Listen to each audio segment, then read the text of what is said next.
Olá, pessoal. É um prazer estar aqui conversando com vocês mais uma vez, né, sobre a Lei Maria da Penha, enfim, sobre as políticas de enfrentamento à violência contra a mulher. Estamos vivendo o Agosto Lilás, que é um mês eleito em razão justamente da promulgação da Lei Maria da Penha, lá em 2006. E a partir de então, todo o mês de agosto, as autoridades públicas, empresas, enfim, a sociedade civil organizada desempenha atividades de enfrentamento à violência doméstica e familiar contra a mulher. Em resumo, a Lei Maria da Penha já vem sendo muito divulgada, muito difundida e muitas pessoas já conhecem os seus efeitos. Porém, o que a gente consegue observar é que os números e as estatísticas, tanto de violência doméstica quanto até de feminicídio, que é a forma de violência mais grave contra a mulher, ainda acontece em grande número no nosso país e também no nosso estado de Santa Catarina. Podemos dizer que Lages vem apresentando significativas mudanças, né? Nós estamos com números estatísticos cada vez melhores, e isso graças a um trabalho desenvolvido por todas as instituições envolvidas e principalmente pela própria sociedade. Porém, assim, para título de conhecimento de todos e até para a gente relembrar um pouquinho sobre o que essa lei fez de tão diferente para a nossa sociedade, principalmente para as mulheres, eu gostaria de elencar aqui as formas de violência previstas pela lei. A patrimonial, que a gente pode falar que é o controle de dinheiro, quebra de celular, rasgar fotos, quebrar móveis. Aqui na nossa região tem muito atear fogo na casa, que acaba destruindo todo o patrimônio, não só da mulher, mas da família inteira, né? As crianças sofrem muito. A violência moral.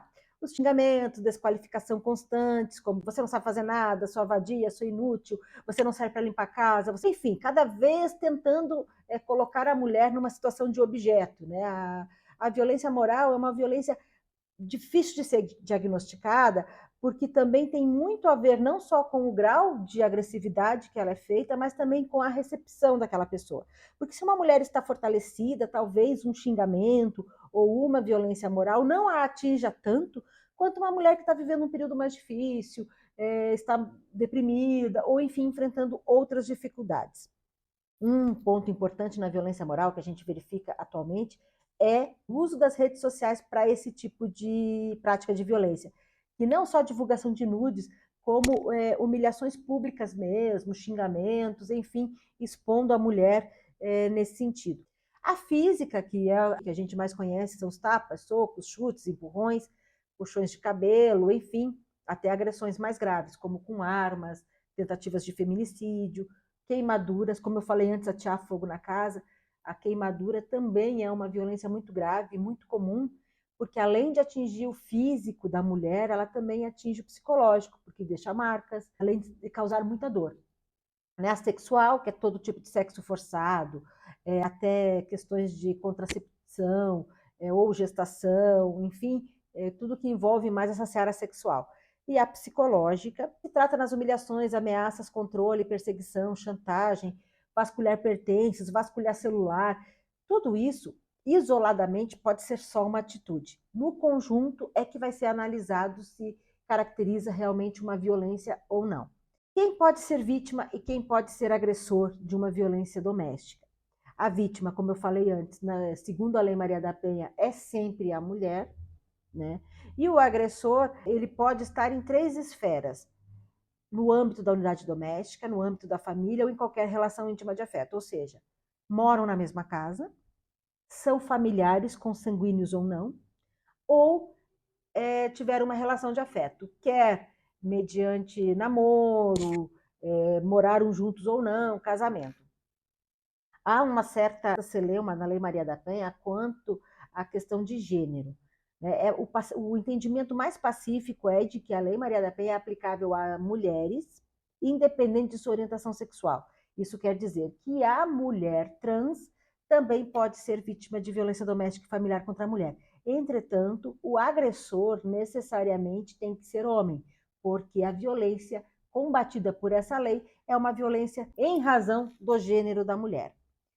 Eu gosto de sempre trazer esse ciclo da violência para a gente entender, né, que um relacionamento conjugal, que geralmente é o maior número de denúncias que a gente recebe, ele tem sempre um período de lua de mel, ou seja, que o casal está bem, e depois de arrependimento. né? Então, essa lua de mel começa, daqui a pouco alguma coisa não dá certo, começa uma discussão, nós vamos para um período de tensão, ali começa uns xingamentos, às vezes até um empurrão, alguma coisa, até que segue para o momento da agressão. Depois da agressão, vem de novo o arrependimento e a lua de mel.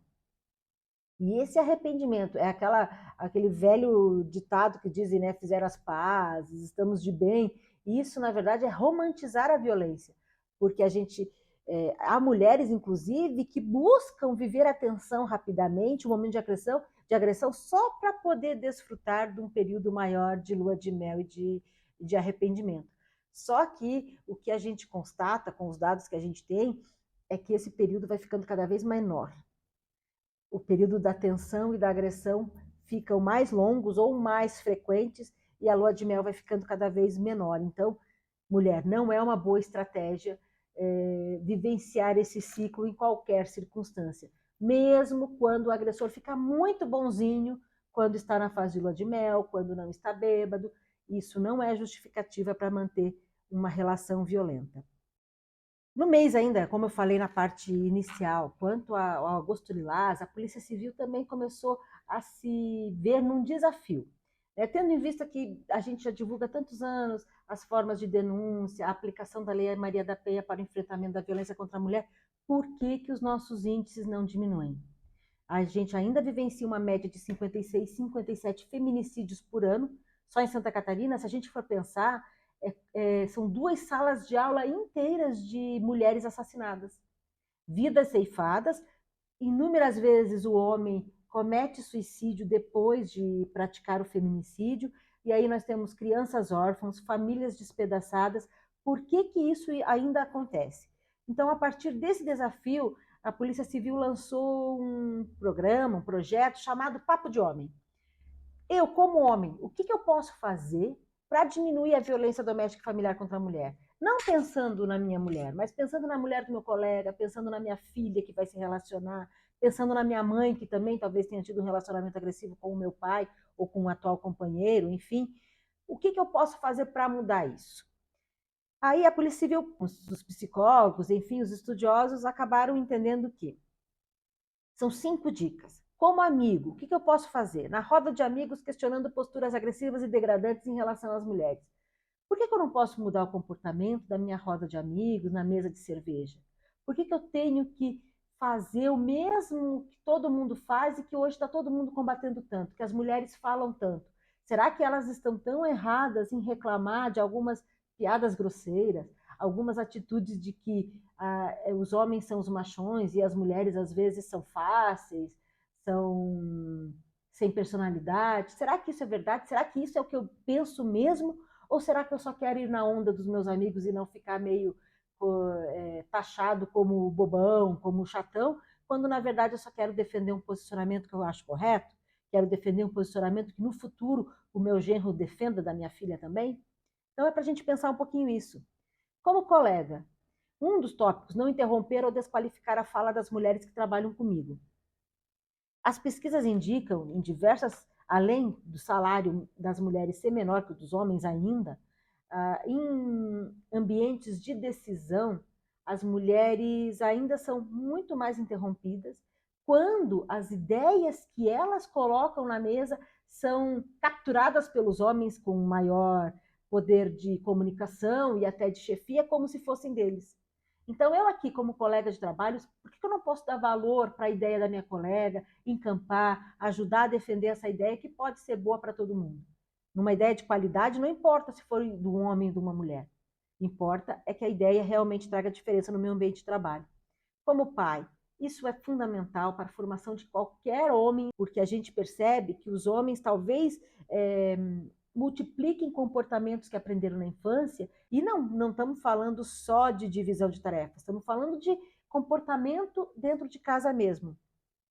Então, eu como pai de um menino, eu acredito que eu posso, de alguma forma, ensiná-lo a respeitar melhor as meninas e as mulheres, a também não multiplicar comportamentos tão agressivos.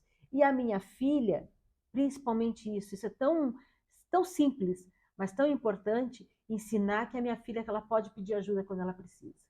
Isso é reconhecer que somos corpos mais frágeis, que realmente as mulheres têm diferenças de gênero, mas que isso não a incapacita, que dá para pedir ajuda, dá para solicitar isso. Como companheiro, participando das atividades domésticas, que eu acho que é o grande filão dos casamentos, né? A gente não precisa de auxílio, a gente precisa mesmo de divisão de tarefas e que isso seja o futuro das próximas relações e também com cuidado com os filhos, né? Que não é obrigação só da mulher, a obrigação é do casal. Eu acredito que nesse ponto a gente já tem evoluído muito, eu vejo homens com uma postura tão legal, tão diferente, e vendo e sentindo também prazer nessas atividades de cuidar dos filhos, de cuidar da casa, porque é onde a gente mora, é onde a gente passa a maior parte do nosso tempo e que isso seja bom para os dois. Somente nós, todos juntos, homens e mulheres, somos capazes mesmo de fazer uma sociedade mais justa e mais igualitária. Agradeço você ter me ouvido, ter visto essa mensagem e estamos à disposição na Delegacia da Mulher aqui de Lages para qualquer dúvida e auxílio que precisar. Muito obrigada mais uma vez, um abraço para o pessoal da GTS.